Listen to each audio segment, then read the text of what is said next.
And we are recording. Welcome everyone. This is your host Abraham El Jaguar. I am joined here by Yukiro Fate, but before we go further, this channel is proudly sponsored by the following publishers, starting with Era Marscape. This is a new Kickstarter. This is sci-fi horror, and it totally not Doom because you play as enhanced soldiers that fight unknown demonic threats. So yeah, if you're a fan of Doom, this is your cup of tea. The crowdfunding campaign has just begun. The link will be in the description. Check it out. Next, we have the Magi Knight's Awakening core rulebook. This is a magical girl and Super Sentai inspired tabletop RPG where you confront mythos-like horrors. They have already released the start of an entire saga, An Echo from the Stars. Explore the mysteries of Frost Peak Academy and look into rumors concerning hauntings in the streets, as well as a mysterious debilitating illness.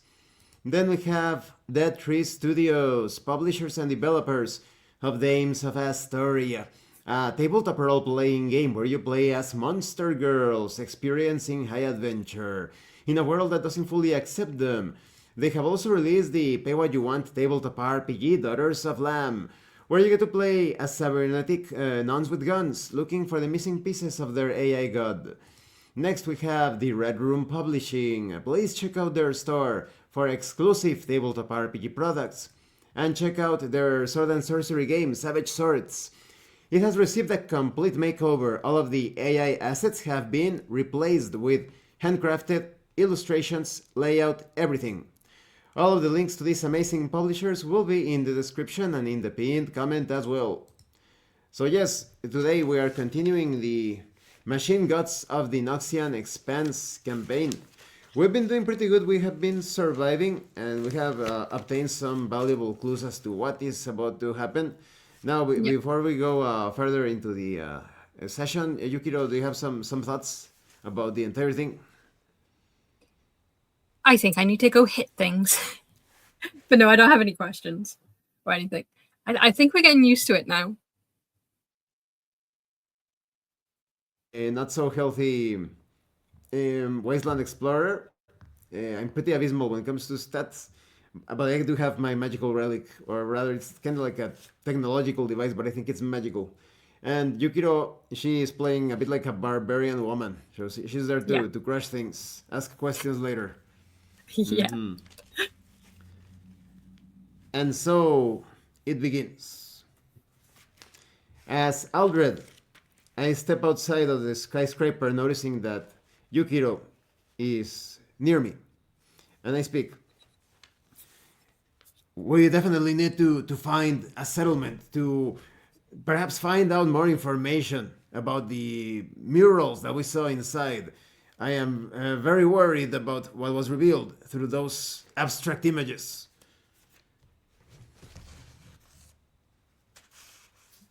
As Yukiro, I nod and say, me too, but I have no idea where we should even begin to start walking.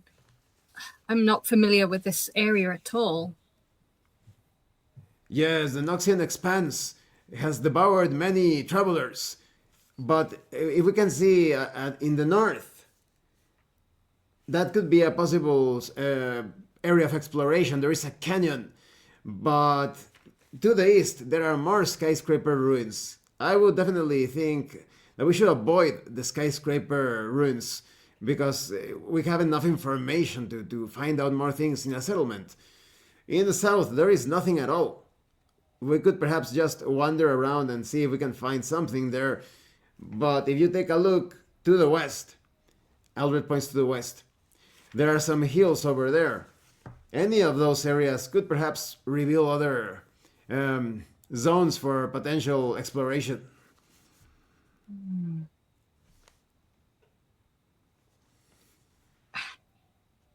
I say we check out the hills first. That's more likely to have people than the other places. Yes, the part in the south with nothing. There is a reason. In fact, it could be dangerous if there is nothing there. Maybe there are dangers that are keeping the zone empty. Agreed. let's go to the west. Aldred begins walking towards the west. And Yukiro follows. Rolling to determine the features. Page 58 of the core book. Rolling to determine what lies in the north of the hills. 1d20, the table on page 58. An impassable feature. Rolling to determine the terrain type of in the north. The terrain table is in the Explorations of the Expanse channel.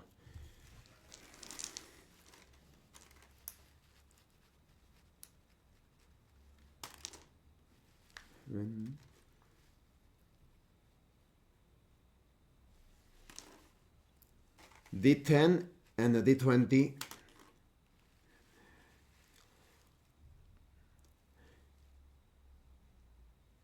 A mountain lies in the north.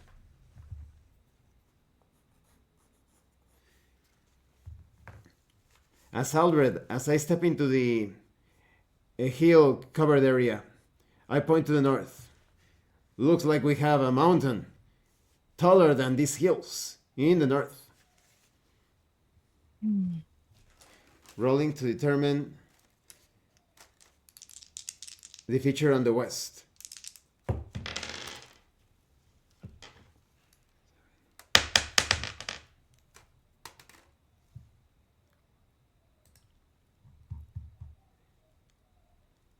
Another impassable feature. The result.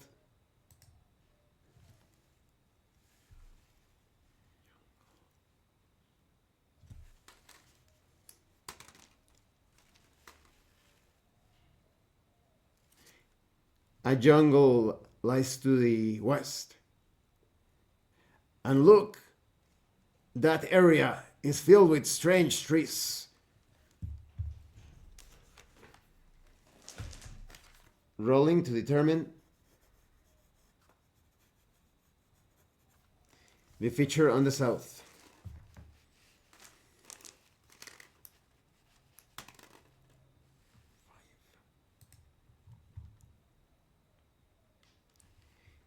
Another impassable feature.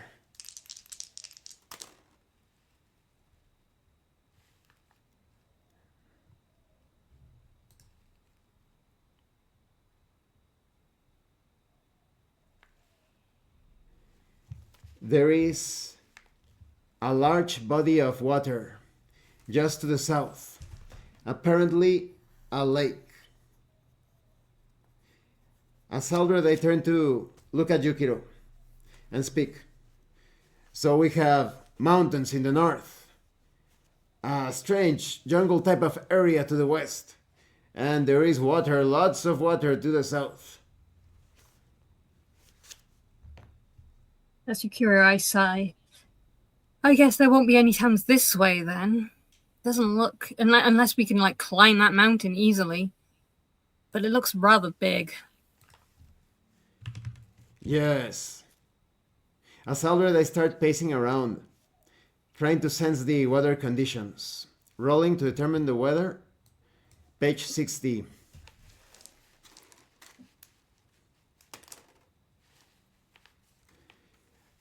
Strong winds whip through the area. As Aldred, I speak. This is going to make it very difficult for me to use my bow and arrows. These winds are not really good for ranged combat.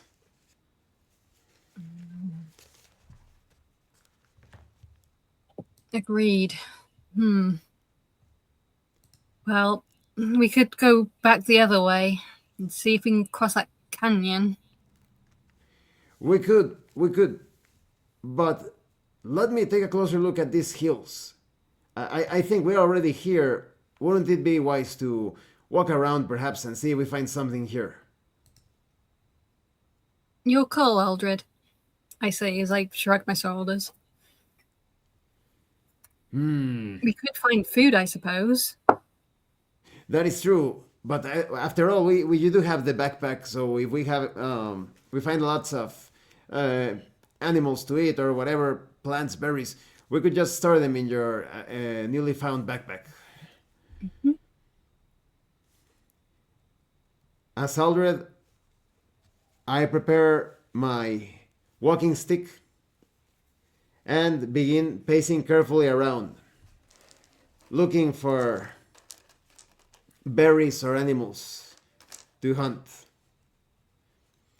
I roll an average dexterity check.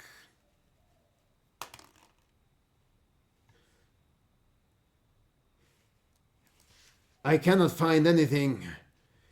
Yukiro, could you try and see if you can acquire some food and water for us? Sure thing, Aldred, I say, Yukiro says, and then wanders off in the direction of the jungle, not going into it fully, but nearer. Roll a dexterity check. The difficulty is average, 14 or more. No, 15. Roll 1d4 to determine the number of rations acquired. 1. After waiting a while, as Aldred, I approach the area where Yukiro is moving and almost whisper, Yukiro, are you there? Did you find something? As Yukiro, I hold up what appears to be a yellow piece of fruit. Kind of looks a little elongated. Smells very sweet. I found these. There's only one, though. The rest seemed a bit, full of spiders. Well, one is better than nothing. There has to be something more to these hills. One exploration turn has been spent searching. And it is nighttime. Oh, it's already night. It took us quite a while to move around. Maybe we should look for a place to set up camp.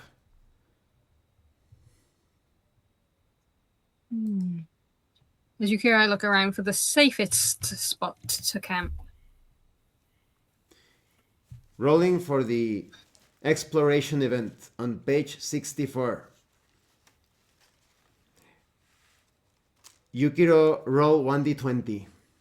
Yukiro must roll 1d20. On page 64. Ooh, 20. Must roll on the encounter outdoors table. Page 65. Roll a d20.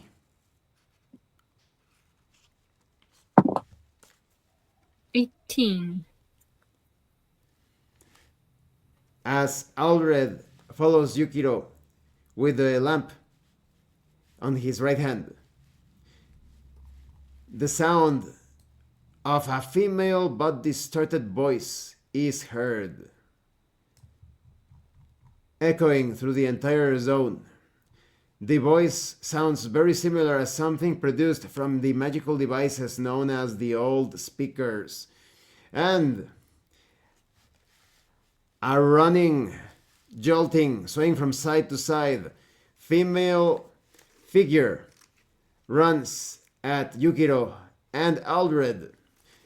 The humanoid has parts of its body made entirely out of circuitry, metal, and glass.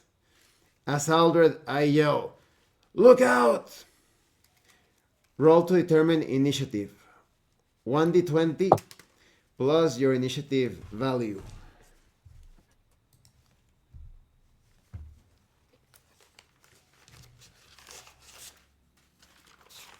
Oh, 0. Okay. I see how it is going to be. 11.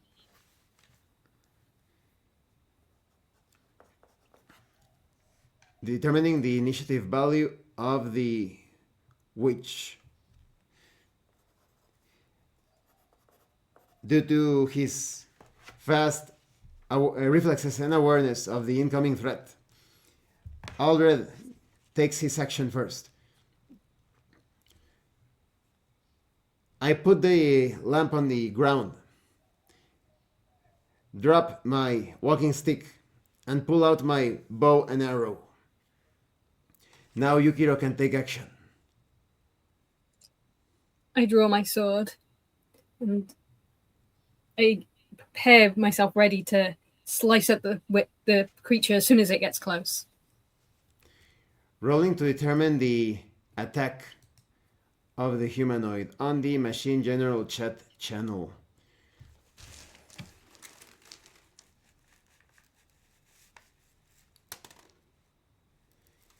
Standard attack. The maddened individual flails and slashes a crude-looking dagger at Yukiro. I use my sword to block it and parry. Roll, adding your defense rating.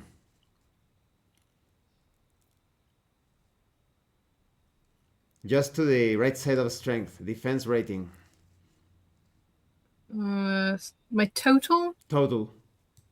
is 29. Is that with the... Roll a d20 plus the defense rating. So 17 plus maths, plus 29. 17 plus 2. The defense rating of Yukiro is... So my armor is 5. My total is 29 of the... I'm just on the defense rating, not including the dice roll. The armor is 5. Or what is the armor? Yes. And the total is the value on the right? So the one on the right and the total is 29. That's too high. Because if the armor only gives you plus 5 armor, the value is too high. How did we do the defense rating total then? It's just your armor, nothing else. Like if you have armor 5, it has to be a total of 5. Oh no, ignore that. I remember what that is. That's my health. I'm just defense rating. It's the line where it says defense rating. So it's plus 5. Plus right? 5. So 5 and 17. Okay. Okay. Yeah, ignore me. Ignore me. Blocking and deflecting the attack quite easily. And now, as Aldred, I aim my arrow and let it fly, suffering disadvantage due to the weather.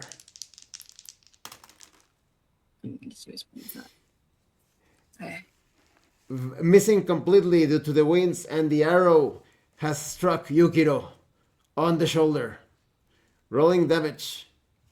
Oh, I'm sorry about that. Ow! Rolling damage. 1d8. 2 damage. The arrow leaving a small red mark on Yukiro's shoulder. And now Yukiro can take action. Destroy her, Yukiro! Well, I will. Yukiro says as she brings her sword back and swings at the witch. As long as you stop poking me with arrows. Roll a d20, adding your strength modifier. What's one? 19. The attack connects. Roll damage.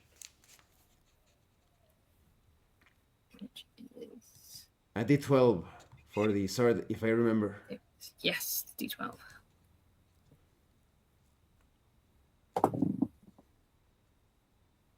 Ten. The witch's torso is almost completely split apart, but it is still moving. rolling to determine the enemy's action.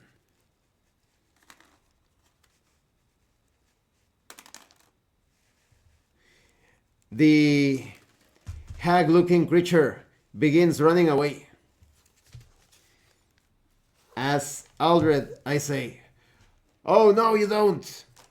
and let loose another arrow, aiming towards the fleeing hag.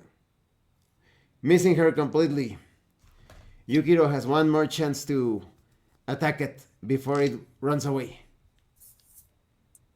As Yukiro, I run, avoiding the arrow that missed the creature, and I use my upper body strength to bring the sword up and cut the creature in half. Charging attack.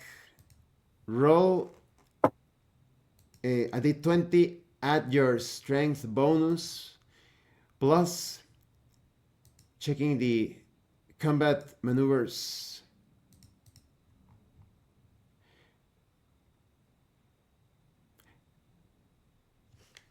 It counts as checking the machine general chat. It's an easy check, 10 or more. Okay, 13 total. Roll damage, 1d12. 5. Describe the final cut against the witch. So as Yukiro's blade connects against the witch's torso, the whole body just flies one way, the legs the other way, bits of mechanical pieces everywhere. As Yukiro, I turn. Well, it's a good thing I'm so far away. One of those pieces could have gotten into one of my eyes. As Yukiro, I look back. Well, it didn't, did it? Because I'm better at this than you. I taunt. It's just because of the wind. It's not exactly good for ranged combat. Do you think there is something? Was the creature carrying something? Let's have a look, shall we, Aldred? Yukiro says as she looks through the remains. Roll on page 88, 1d10 in... No, page 86, 1d20, page 86.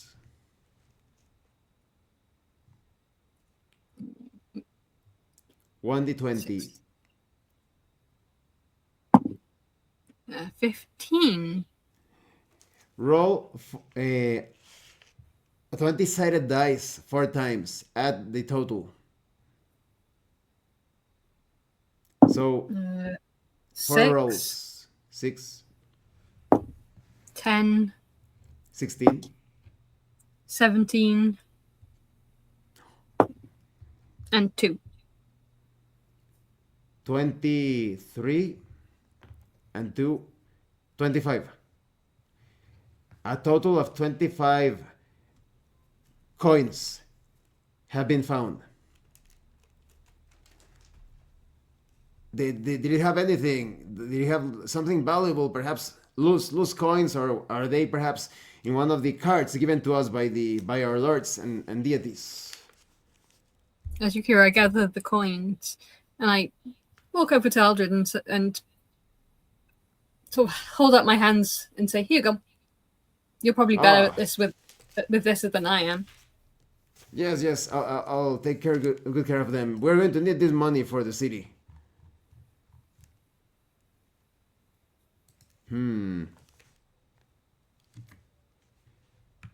As Aldred, I look around. Well, I think now we should be able to camp. Hopefully. Yeah. Let's hope there's not more of these things around.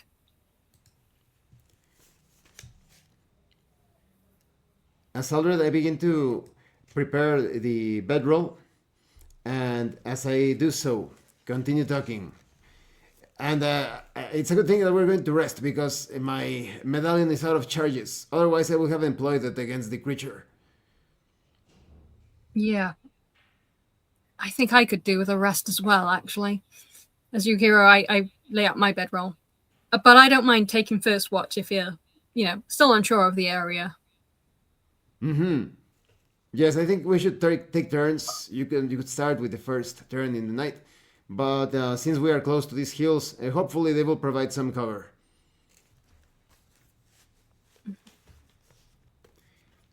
As the night passes, roll 1d8 plus Constitution modifier to restore health.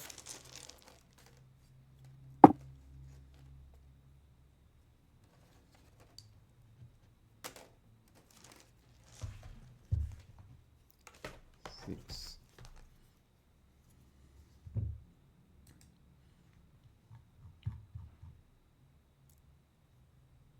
After the night passes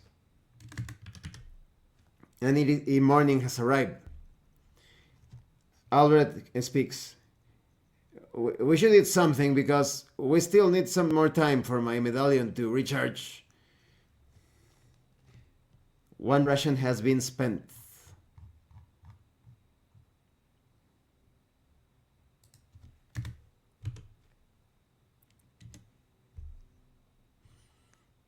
It is now 6 p.m.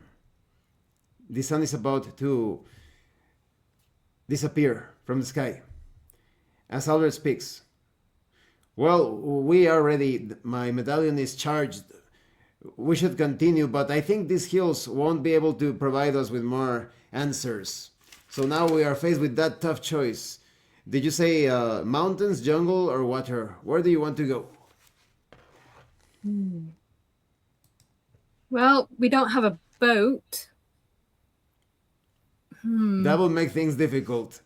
Sometimes the ancients speak about ancient strange devices that allow you to breathe underwater. They are magical tanks that you attach to your back and they provide air magically to your lungs. I've never seen such things, but I'll take your word for it. You're more into the magical things than I am. Mm-hmm.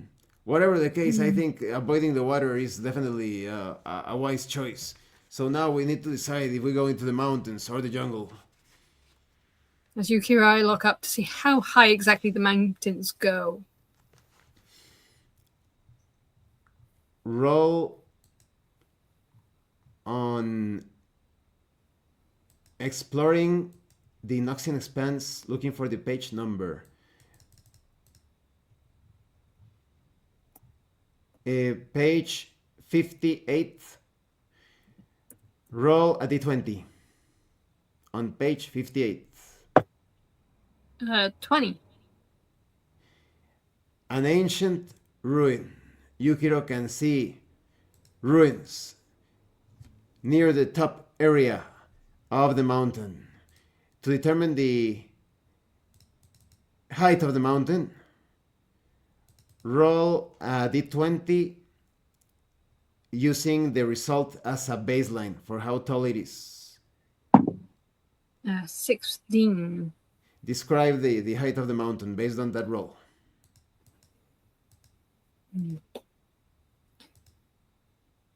As Yukiro, I look at the mountain and notice it's quite high.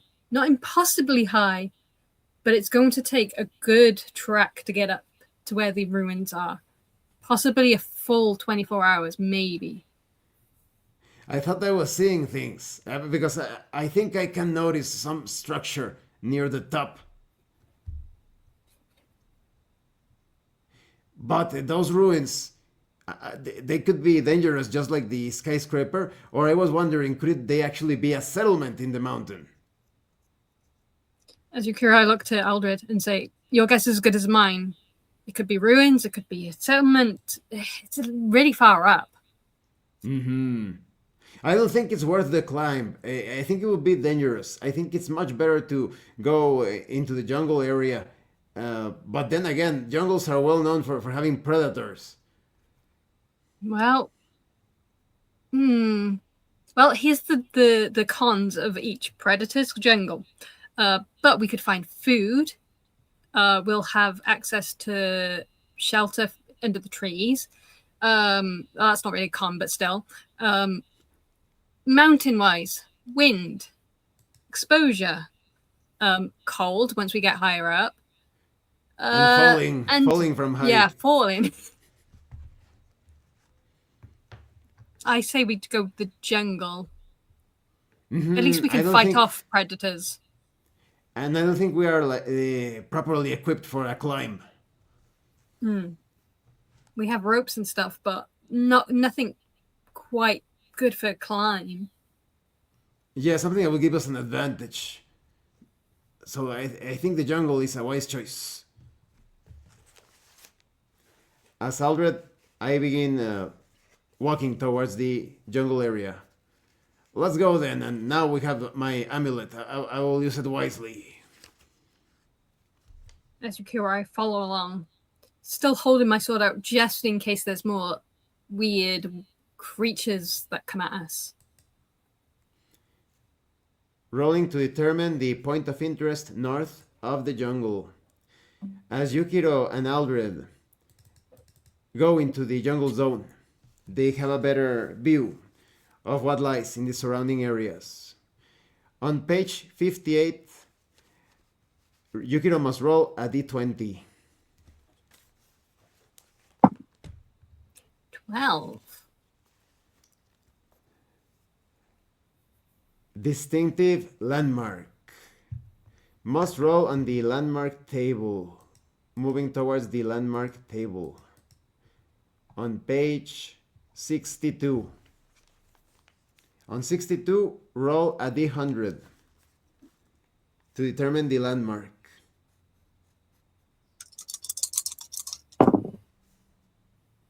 Mm.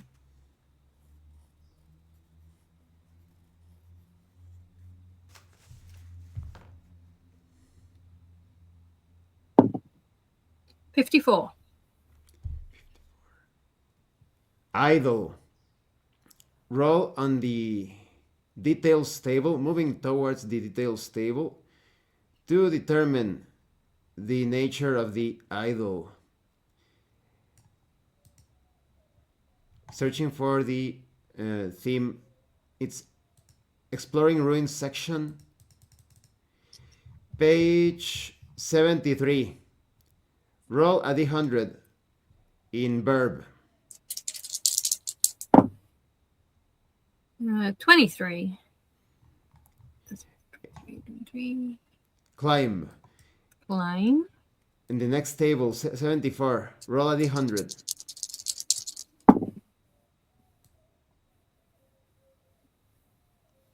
99. Combat. 99 is wealth.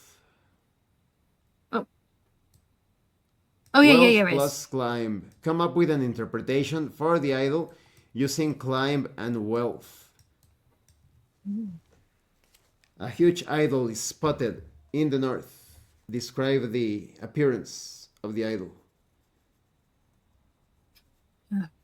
The idol sits on top of what appears to be somewhat of a pyramid, but in its hands holds something very shiny and gold. As Aldred, I speak. Look, just north over there, such a huge statue. And what is that holding in its hand? It's shining with the little that the sunlight is giving. You can see that it's holding something very brilliant. Yeah. Do you think that's worth something? If it's worth something, I don't think we can carry it. It's so big. Well, make this a point of interest. Maybe we can come back with a bunch of other people and we can try and get it then. That is true, although we will have to share the wealth. But that's the only way we could, acquire that. Roll to determine the point of interest on the west. Page 58. A d20.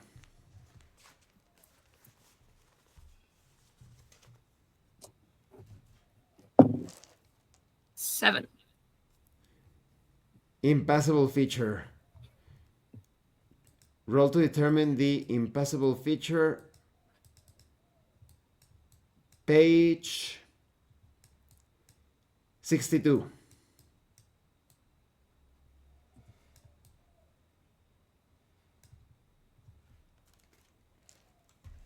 A D100 on page 62.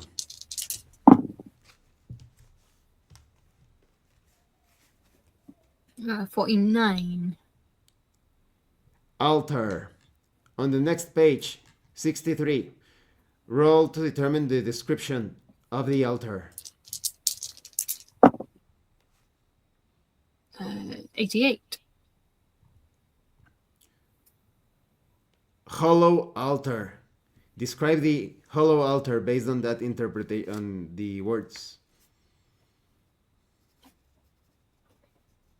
A very similar statue to the one previously seen. But this time there is no gold item the thing is holding. As Yukiro, I turn to Eldra and say, someone might have already been here because that one's not holding anything anymore. Ah, but that also makes me wonder, why did they take whatever shining object was in the west, in the idol on the west, and like the north one? Why did they leave the north one alone? Maybe they came back but was killed. This is a jungle after all. Ah, it could be that the north part was guarded as well. Maybe the west was abandoned or had very little resistance if they wanted to steal whatever was held in the hand. And in the north, they weren't so lucky, right? That's also a possible reason, yeah. I mean, there's plenty of reasons. Maybe it's cursed. Oh, could it be?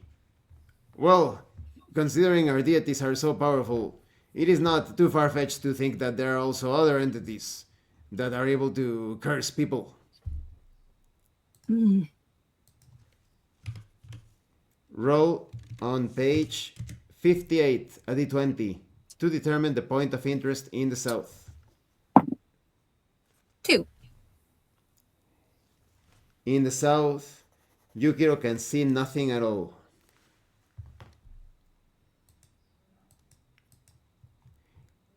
It looks like the south offers no bounty whatsoever.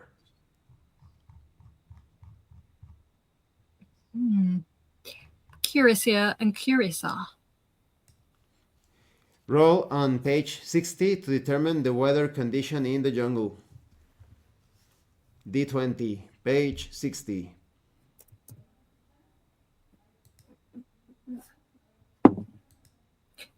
$13. Oh wait, Hot D10. and humid Yeah. jungle. Oh, no, carry on. As already, I look around and even pull out my tongue constantly. The air is so hot and sticky. It's going to be quite exhausting to carry out intense activities here. Average constitution check to avoid becoming fatigued. Roll a constitution check. D20 plus constitution modifier.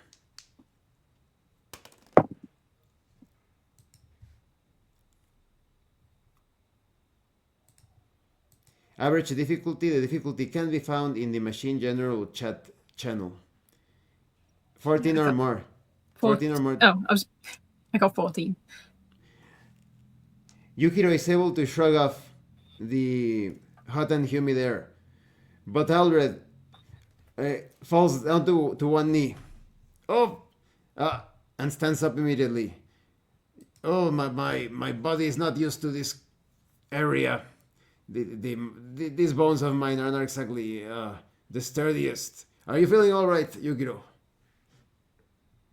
I hold up one arm into sort of like a flex and go, oh, I'm right as rain, I am. Need a hand? That's good because one of us needs to be in the best condition. I really hope we can get out of this place.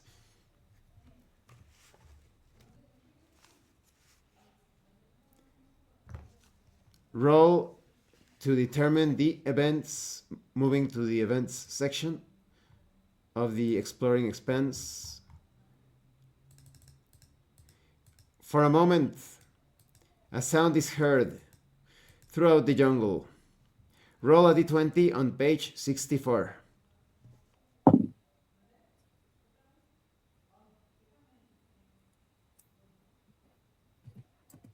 D20, page 64. 9.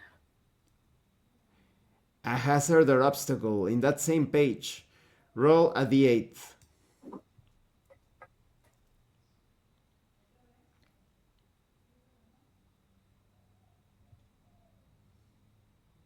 Here's my... D8 on page 64. Oh, 8. Flash flood. Look out! I yell as Aldred, as water comes rushing in Yukiro's and Aldred's direction. Pass an intelligence check to spot the incoming water. A d20 plus your intelligence modifier. Oh, 18, because I have no pluses. Both Yukiro and Aldred spot the incoming water in time. Quickly, let's move out of the way! I yell to Yukiro. As Yukiro, I swoop Aldred up in one arm and climb the nearest tree to get out the way. It's very useful to have a gorilla-like companion in these jungles. And the Keep water that passes. up and I'll drop you into the water. Oh, no. Yeah. I'm sorry. And so the water passes by harmlessly. I don't think this jungle is going to produce more results. Might as well move to the next area. Yeah, let's go. But this makes us think we are still looking for a settlement. We have the idol holding something valuable in the north. The idol that has apparently lost whatever it was holding in the west. And there is nothing at all that we can see in the south. Where should we go?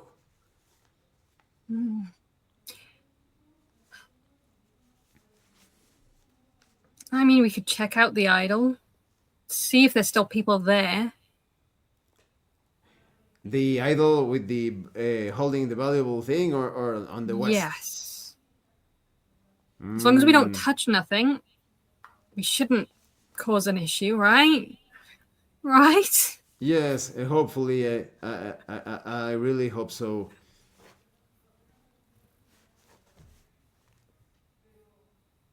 We do have to make some camp, but I think it would be wise to search for food while we're here in the jungle. Yes. That might be wise. As Aldred, I prepare my bow and arrows and begin stealthily moving through the trees, searching for prey or even fruits and nuts to acquire. I roll to determine the hunt check based on dexterity. As Aldred, I return after a while and tell Yukiro, I couldn't find anything. Do you want me to look again, Aldred? I say. Yes. As Yukiro. I think this is more your terrain. No offense. No gorilla pun intended or anything. As Yukiro, I give Aldred a little squint of my eyes and then playfully grin before walking off to look for some food. Roll a d20 plus dexterity. I don't think I've anything in my dexterity. Open. No, okay. Just 11 then. Nothing was acquired. Yukiro, do you have any Yukiro. luck? As Yukiro, I come back, seeming rather dejected. Not this time. Seems that flash flood from earlier scared everything off. Well, might as well rest. Luckily, we still have plenty of rations so far. Mm-hmm. And so both Yukiro and Aldred rest for the night. A D8 plus Constitution is regenerated from health up to maximum health.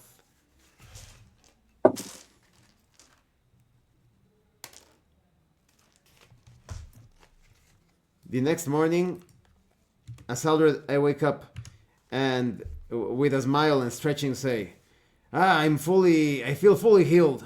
What about you, Yukiro? You know what? I've never felt better. Erase 1 ration consumed because of the camping. Mm-hmm. I only have 6 rations. What about you? I only have 7. That yellow thing from before tasted really nice, though. Yes, I could smell it over here. We must remember those fruits. Let's continue towards... Oh, did you say the idol holding the valuable thing or the one that apparently lost it?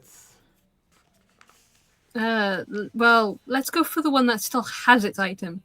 That's, I think, more likely to have someone, hopefully, people nearby.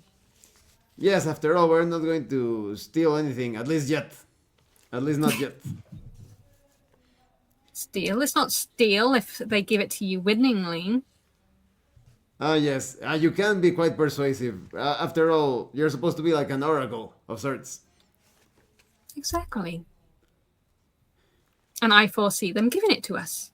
Willingly, without the edge of my sword facing their my wrath. Who knows?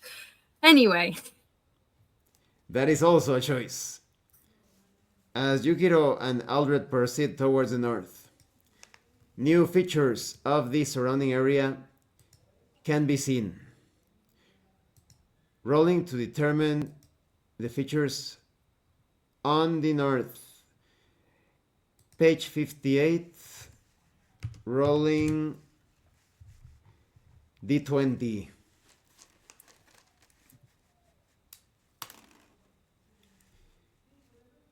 Ancient ruin in the north. Rolling to determine the ruin. On page 62. Rolling a D100.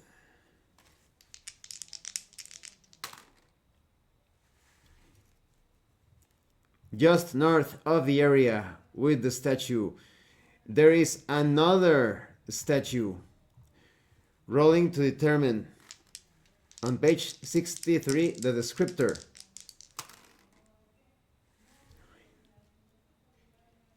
As Aldred, I point towards the whirling, towards the north. What a strange building construct.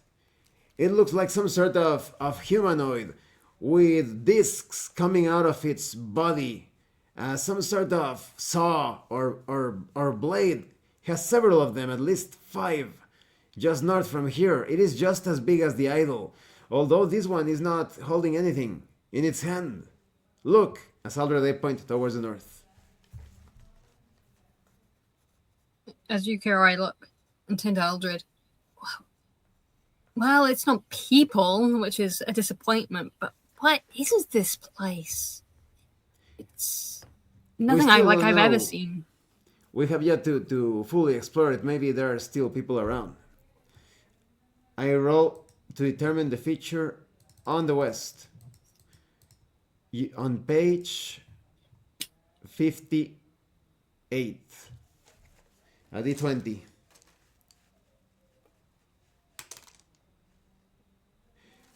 To the west, there is nothing at all.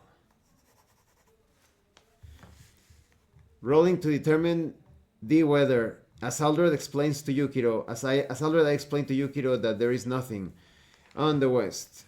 Rolling to determine weather on page 60.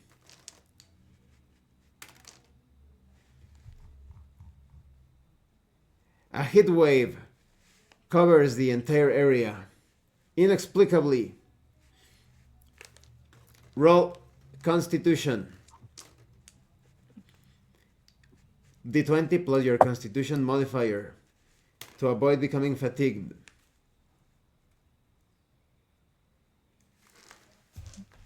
What's my modifier?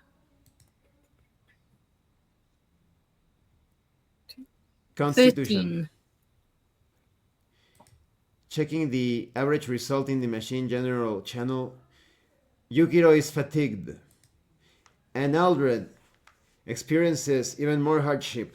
Once again, he falls down to one knee as he gasps. Why is this place so hot? We went from hot in the jungle to inferno. As Yukiro, I wipe my brow. Man, it's even getting hot for me. Who knew such a place with trees would be so hot? I thought it'd be cooler. Due to the effects of the fatigue, all strength, dexterity, and constitution checks have the target number shifted up. As Aldred, I continue.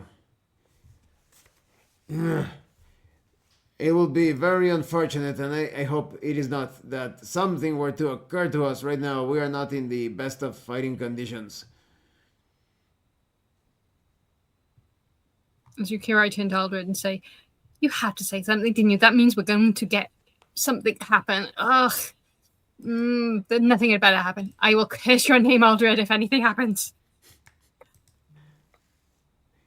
Rolling on the exploration event.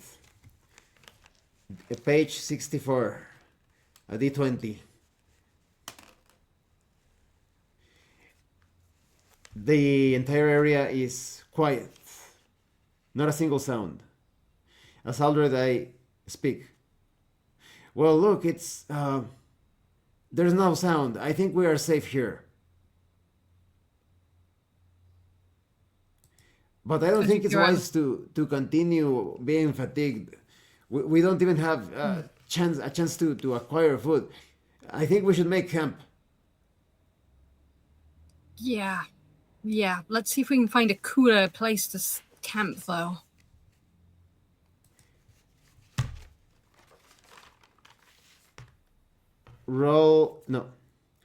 The camping spot is easily acquired. And as Aldred, I speak. Well, I haven't been... luckily, we haven't had to use my amulet to take care of any threats. So we only need to rest about 8 hours, I would say, to recover from the fatigue. Agreed. Let's just rest. Just for a moment. I can't imagine how you're handling this. You were hot earlier when it wasn't even that hot. I will have to eat a bit more. So the rations are definitely getting dangerously low. I think that we better get out of this area as soon as day comes.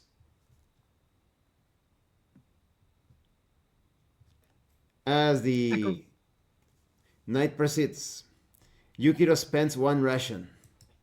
But Aldred needs to spend 2 rations due to the terrible fatigue he has been going through. And so, it is finally daytime. So, we could actually try to climb and see the valuable thing, but we don't have the manpower, as we previously noticed. So, I think it's much better to move away from this, but where should we go?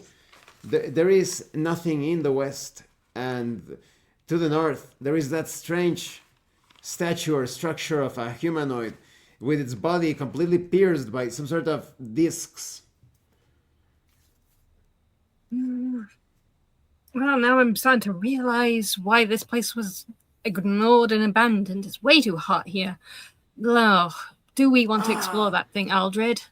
Yukiro, that's a good assumption. Could it be that when they tried to climb to obtain the valuable thing, because the exhaustion was too much, they either fell to their deaths, perhaps eaten by predators, or they decided not to attempt it at all because of the fatigue?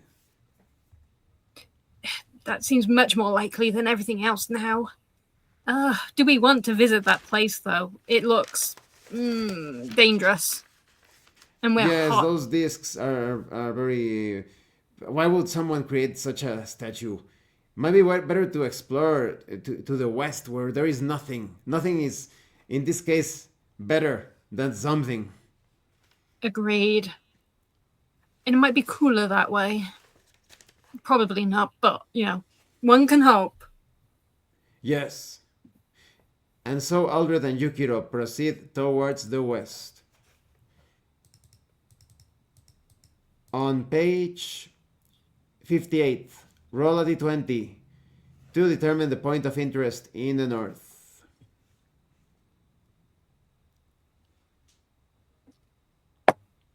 $18.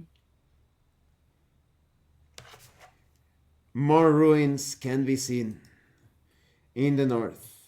Roll to determine the ruins on page 62. Roll a d100, page 62.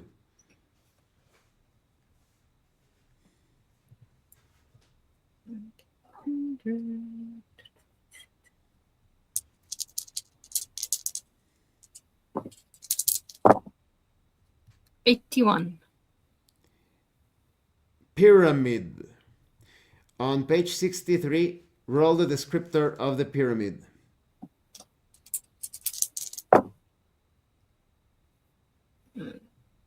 $72. 72. Twisted pyramid. Describe the twisted pyramid.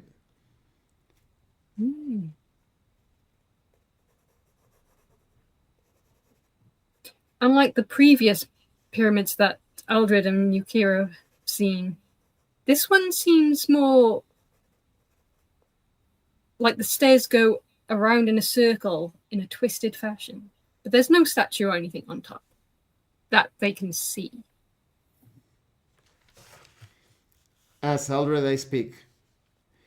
I've never seen a structure such as that. Usually the pyramids that I have seen, they just have some entrances but nothing on the outside. Yeah, I mean, then this one doesn't even look like the others in the area. Wonder what this one was used for. And if someone is living in there, perhaps that is our settlement. Oh, maybe. It's the closest thing we have so far. Yes, and considering we are going pretty low on rations, it might be the best course of action to explore there. Roll on page 58 the point of interest on the west.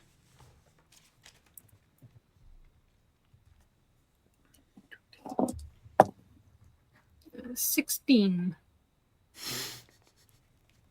More and More ruins. On determine the ruins on page 62. Roll a d100.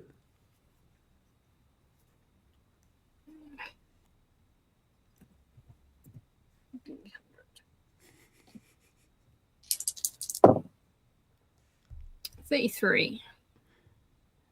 Crater. Roll on the next page the descriptor 100 d100 on the 63 page. $64. Wondrous crater. Describe the wondrous crater on the west.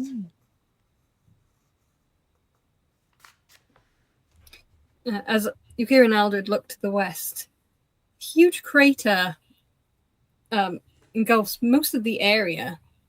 There's a couple of odd little shiny gems and rocks kind of poking out. Nothing big, but it definitely looks like this place was perhaps a former meteorite that came down.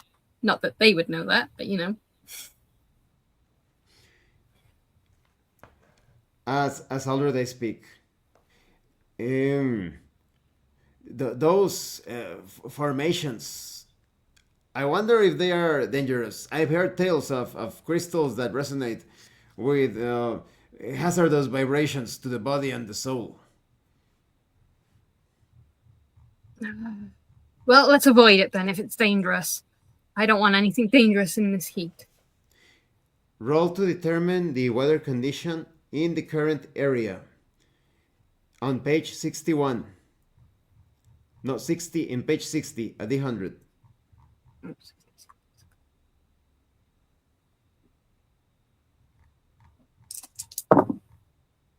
A 5. A heavy rain begins, a downpour making traveling and reducing visibility. And now, well, at least it looks like we're going to get a bit refreshed. Don't you think? Yeah, I don't know what's worse. Being hot and dry or wet and hot. This might be a good opportunity to look for some rations before heading out. The animals usually take shelter when it rains and they stay still. Might be a good idea to capture some of them. All right. Rolling to determine on the wasteland terrain as Alred and Yukiro look for animals. The terrain table is in explorations of the expanse. Rolling a d10 to determine the square and a d20.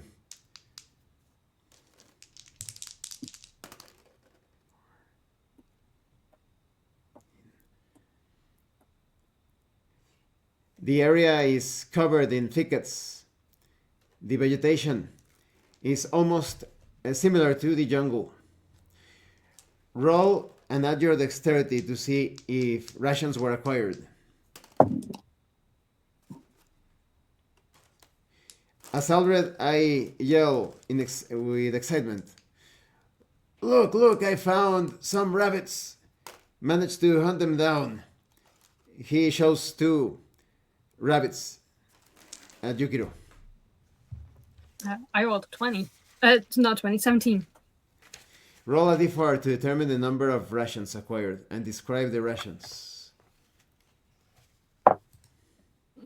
4. As Yukiro, I hold up another 4 rabbits. And I got some too. I think we're going to do well.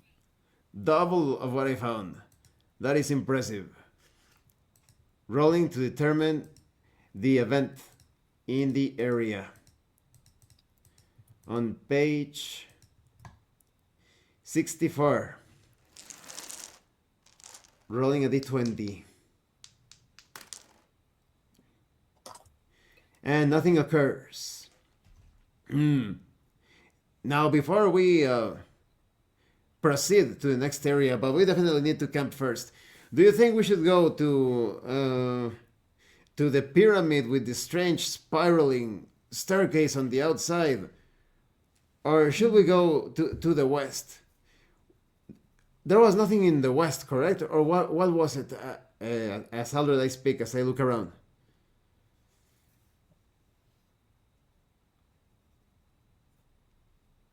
Ah, yes, I see it now. It's a huge, the huge crater with the crystal formations.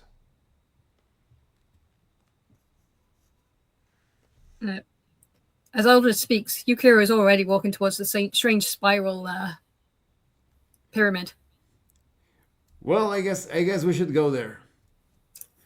As Aldred and Yukiro continue their way, they must now spend 1 ration as they have to make camp midway.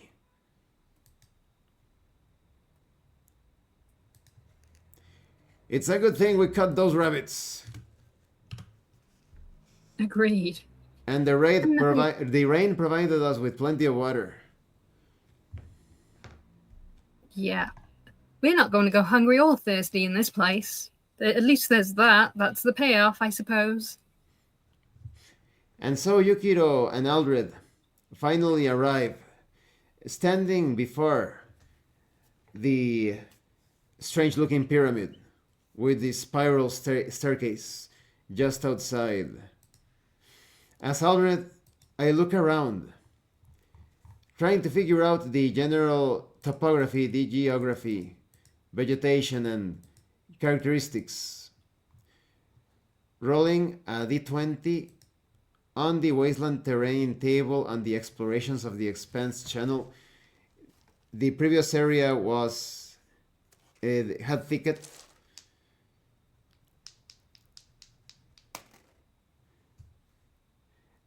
The area around has some hills surrounding the pyramid.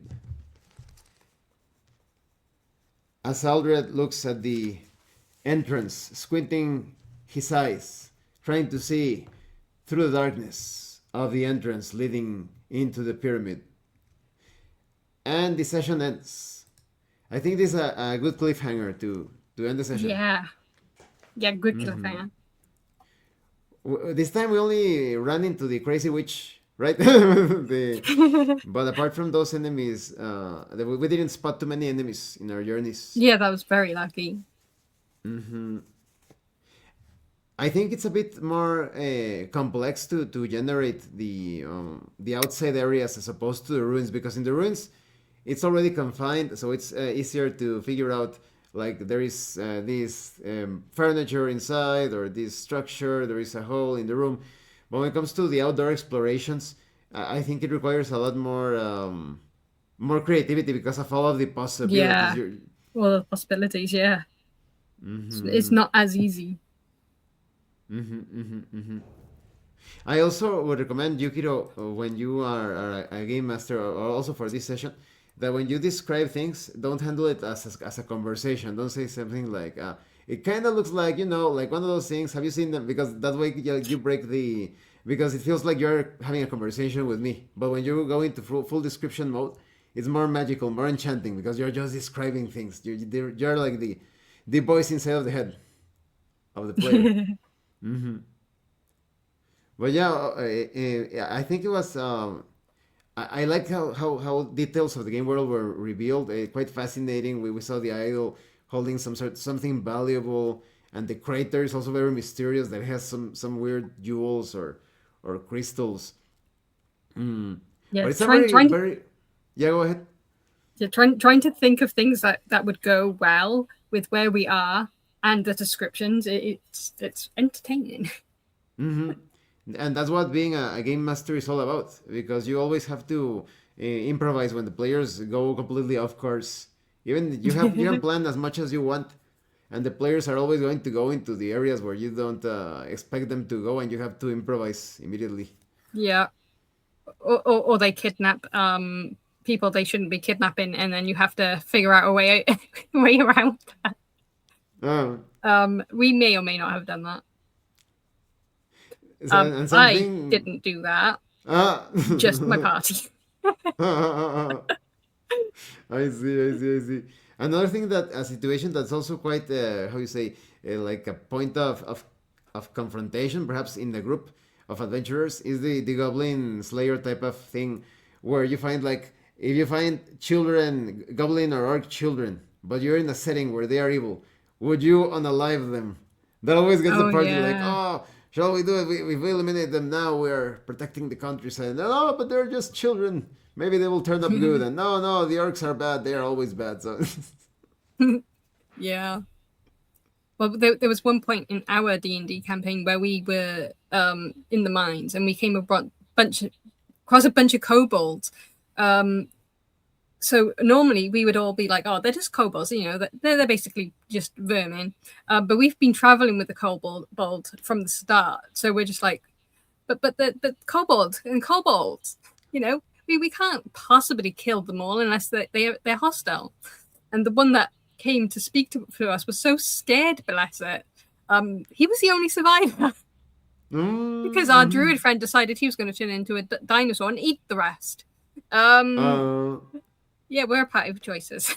But was that only handled like via description? Like the druid said something like, I turned into a dinosaur and I ate them all, or what? Oh no, what happened? We were trying to figure out something, and I was trying to talk to the kobold, and then something... what happened? I called over the gnomes. The kobolds didn't like the dwarfs, and they didn't like gnomes. And our gnome companion came up, and that's what set off the fight. Because at that point we were fine until the gnome showed up. And And in I was Dungeons and like, Dragons, I always, how you say, when I participated as a player, I'm always very suspicious about the weak species because you never know how many levels of something they have. Like it could be a kobold or yeah, a goblin, but it could be like a 20 level kobold fighter. You know. yeah, yeah. Have you Uh, ever played the game Dragon's Crown? No? I've heard of it. I've heard of it. It has like very sexy waifus, the game. Uh-huh. Yes, And they have the yes. Very. manga, Yukiro, the manga, you have to read it. It is incredible. It is incredible. Super good. But I could say, just by saying this, Yukiro, in all of the decades that I've been reading manga, it is my favorite fantasy manga of all time, Dragon's Crown. Oh. But there is this very funny moment. Well, funny and dangerous and worrisome. They're moving through like a goblin fortress. They're killing the goblins, right? And suddenly this goblin appears. He's like a super ninja goblin. The entire party almost dies fighting this single goblin that is Oh. zigzagging, jumping, slashing, and cutting. Like they barely survive an encounter with him. And after that, they are Wow. like, we might as well be avoiding the goblins because we don't know how many of goblins are as skilled as this one. That's It that was one. crazy. Yeah. It was super crazy. It reminded me of Monty Python when they had the rabbit. Remember? Oh yes. There is actually Yes, a the White rabbit. Rabbit of Doom. There is a reference to the rabbit in that same manga. Later on, they go into the jungle, and there is this rabbit that is basically like the boss fight. No, it's really cool, really good manga, and the artist is excellent. It is incredible.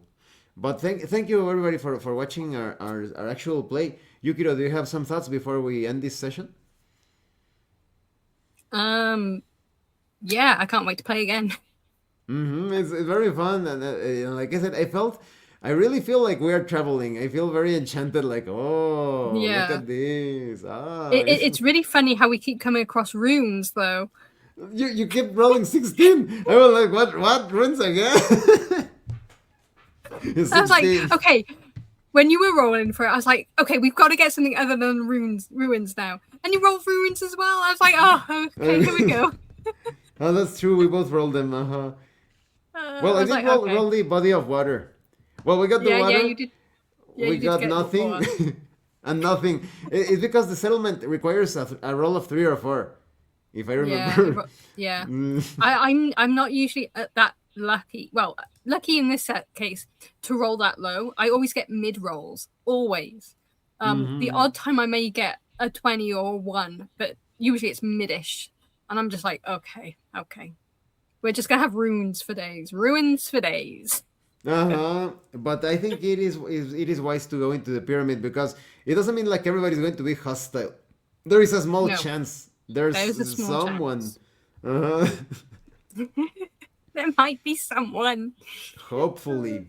It's like in Mega Dungeons, Yukiro. I don't think you've ever played a Mega Dungeon in tabletop RPGs, right?